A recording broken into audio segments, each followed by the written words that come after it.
Hi, fourth graders. I hope you're doing well. I certainly miss having you all in class and seeing your faces every day. So, moving forward, now that we've had a nice week off for April vacation, in our literature class, we're going to continue working on word study, a new word list each week, fluency recordings, three recordings each week, and we're going to shift away from our study of the American Revolutionary War and into a study of Greek mythology. Before we move into Greek mythology, I just wanted to briefly wrap up the Revolutionary War. All of the fourth grade teachers and classes are in the process of wrapping up their Revolutionary War study in their literature class and will be beginning to study government if your homeroom hasn't already studied government within their homeroom. So I think it's really important to understand basically how everything ended. At the end of the Revolutionary War, America had officially become its own independent nation, its own independent country, no longer under King George's rule. As that transition happened, Americans realized they needed some form of government that would lead them and guide them and keep them united. One of the last readings that you had done in Seesaw was about the Continental Congress and the Articles of Confederation. The Articles of Confederation was our country's first attempt at outlining how our government would work. If you recall, the last reading that you had done at the end of last week, you were talking about some of the strengths and some of the weaknesses of the Articles of Confederation and things that they chose to include in that draft of how our government would work, specifically because they didn't like the way things were going with the king and they wanted to design an entirely different government system. Obviously, that had its flaws and it didn't work forever. Shortly thereafter, our country or our founding fathers drafted the Constitution, and the Constitution is what ended up replacing the Articles of Confederation, and that has been what has determined how our government works ever since then. In fact, the United States has the longest lasting constitution of any country in the world. It's almost 250 years old. One of the reasons why our Constitution has been able to last so long is because it's a flexible document. And when I say the word flexible, I don't mean like, oh, paper can bend and fold and move. Instead, I mean it's flexible because it can change, and it changes as things in our society and as things in our world change. So one of the examples of how our Constitution has been flexible, when it was written, slavery was legal, slavery was allowed. And as times changed and everyone realized how inappropriate that was, they drafted an amendment that made slavery illegal. So that's just one example of how our Constitution has lasted so long, is because it is a flexible document. And within the Constitution, it outlines the three branches of government that you would see in Washington, D.C. So you have the executive branch, including the president, the vice president, and their cabinet or their secretaries. Those are the people that advise them. You also have the second branch of government is the legislative branch. So that is Congress, that includes the House of Representatives and the Senate, where they make laws and change laws as needed. And then the third branch of government is the judicial branch, and that includes judges and the court system that helps to enforce laws and make sure that they're followed and they're appropriate. If you haven't already begun learning about the three branches of government in your homeroom, that is something that your homeroom teacher probably will be starting before the end of this school year. I wanted to add that little bit of closure so that you understood sort of the transition of how things worked from the end of the Revolutionary War to the first draft of our Constitution, which was the Articles of Confederation that didn't work very well, to the current Constitution that we still have in place today. Now that we've sort of wrapped up our study of the American Revolutionary War, I want to go into one of my favorite units that we do in fourth grade, which is mythology. If you remember from the very beginning of the year in our blue reading notebooks, when we first started learning about the different genres that a book can fall into, one of those genres was mythology. Mythology is very unique because it is a form of verbal or oral storytelling that is ancient. It goes back to in a lot of times before there was written language. We're going to be studying ancient Greek mythology. So thinking about Greek, that means it took place in Greece. Greece is a country on the southeast coast of Europe.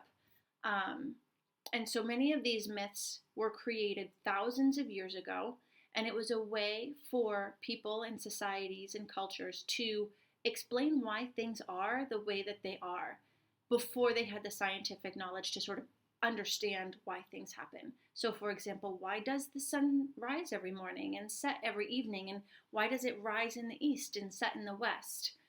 Before they had the scientific knowledge to know that the earth is a sphere that rotates once every 24 hours, they instead came up with a story to explain why that happens every day. It made more sense that there must have been some god in a chariot that would fly the sun across the sky every morning and allow it to set every evening. So, big takeaway is mythology was originally a verbal form of storytelling. There were stories that were created to explain why things are the way that they are. And one other important thing to understand is mythology belonged often to polytheistic cultures. So a couple vocabulary words for you. Polytheistic or polytheism means that a group of people would believe that there was more than one god or deity. Deity is another word for God. Whereas a lot of cultures nowadays are monotheistic or monotheism. And that's where there's a belief that there is only one God. So we're going to be studying Greek mythology and the Greek gods that they believed in thousands of years ago. I do want you to be very open-minded, though, and I want you to understand that this isn't the only type of mythology. In fact, Roman mythology was also very popular and very common, and a lot of their gods were similar to the Greek gods, but they had different names. Roman mythology would have been from ancient Italy, and Italy was a country just west of Greece. All right, so I'm going to get started by reading the first myth to you. And this myth is a nice introduction to ancient Greek mythology. And then each week I'm going to be assigning a couple of different myths for you to be reading. Moving forward, the standards that we're going to be working on in mythology have to do with reading multiple versions of the same story. So most of these myths, I have 3 versions of them. One of them is like a mini book version where there are some illustrations and multiple pages that go along with it. The second version is a page or 2 long, and it has some comprehension questions that I'd really like you to answer at the end. And then the third version that I'm going to share with you is a drama, and drama is kind of like theater. So it's more like a script that you're reading instead of an actual story. Let's get started with the very first myth, and then tomorrow I'll be assigning a new one. All right, so let's take a look at our first myth. Our first myth is titled, Welcome to Mount Olympus, an introduction to the Greek gods and goddesses. Mount Olympus was no ordinary mountain. On this enormous and lofty mountain in ancient Greece, the trees grew taller, the grass grew greener, and the air smelled sweeter. The most unusual aspect of Mount Olympus was its inhabitants, the Greek gods and goddesses themselves. On this magical mountain, their story began with the first 2 deities, Gaia, the earth goddess, and Uranus, the sky goddess. Uranus and Gaia fell in love and bore 12 mighty children, known as the Titans. Kronos, the bravest of the bunch, decided that Uranus had ruled long enough and rose up against his father. Uranus fled, realizing he was no match for his powerful son. Kronos became the new ruler and married the goddess Rhea. As powerful as he was, Kronos was afraid of one thing: babies. He feared that one of his own children would overthrow him, just as he had overthrown his father. When Rhea gave birth to their first child, Kronos snatched the newborn baby and swallowed it whole. After Kronos had swallowed their 5th child, Rhea came up with a plan. When their next child was born, Rhea named the baby Zeus and quickly hid him away. When Kronos demanded the newborn, she instead handed him a stone wrapped in a baby blanket. Kronos popped the stone in his mouth and gulped it down, blanket and all. Rhea, will you bring me a glass of nectar to wash this down? Of course, husband. Anything you say. Meanwhile, young Zeus was happy and healthy, living in the care of nymphs on the outskirts of Mount Olympus. He grew into a strong and majestic god, and soon he yearned to live among other deities. Surely it would be safe for me to go to Mount Olympus. I'm too big to be eaten now. Rhea missed her son terribly, so she brought him to Mount Olympus disguised as a royal servant. But this humble position did not satisfy the young god for long. One morning, after Kronos did his daily exercises, a quick jog around the universe, he called for his new servant to fetch him a drink. Zeus quickly brought him a golden goblet filled to the brim with a potion that he had mixed himself. Kronos slurped up the potion and then felt a terrible pain in his stomach. This looks good. What is it? Something special I made just for you. The magic potion made Kronos so sick that he vomited up first the stone, then the blanket, and finally all 5 of his children, now fully grown gods and goddesses. Together with his brothers and sisters, Zeus battled his father and overthrew him. Zeus now became the ruler and chose Hera as his wife and queen. He then gave each of his siblings his or her own domain of power, so that he wouldn't have to look after everything himself. In time, they would have help from their children and other divine relatives.